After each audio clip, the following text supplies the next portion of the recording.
if I go back and want to give my younger self advice, it would be studying from the beginning, because last time preparation never works.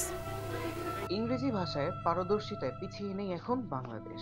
দ্রুত গতিতে এগিয়ে যাচ্ছে আগামী প্রজন্ম। ২৭শে November রোজ বৃহস্পতিবার বিকাল ৪টায় পুরান ঢাকার জহির রায়হান সাংস্কৃতিক কেন্দ্রে এক অনুষ্ঠানে জানান আইসিসি এর চেয়ারম্যান জনাব আবু হুরায়রা, লোক দেখানো নয়, প্রথমে হতে হবে আমি।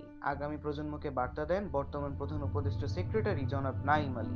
আপনারা এখানে যারা প্যারেন্টস আছেন, আপনাদেরকে আমি রিকোয়েস্ট করবো যে আপনার ছেলেমেয়েরা যেটা পড়তে চায় ট্রাস্ট করেন, ওদেরকে ওইটা পড়তে দেন, ওরা ভালো করবে।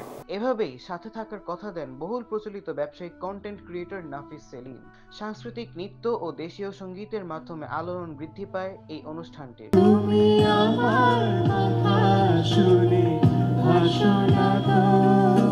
ছিল ছোট নাটক ও নানান বক্তব্যের সমাহার, এবং রাজধানী ঢাকার স্বনামধন্য অনেক ইংরেজি মাধ্যম কলেজ ও বিদ্যালয়ের মেধাবী শিক্ষার্থীরা উপস্থিত ছিলেন। ক্রেস্ট দেওয়ার মাধ্যমে তাদের সম্মান জানানো হয়। শিক্ষার মানকে উন্নত করে আগামী প্রজন্মকে এগিয়ে নিয়ে যাওয়ার প্রতিশ্রুতি দেন জনাব মোহাইমিনুল ইসলাম রিয়াজ। সাহিল আহমেদ, দৈনিক আওয়ার বাংলাদেশ,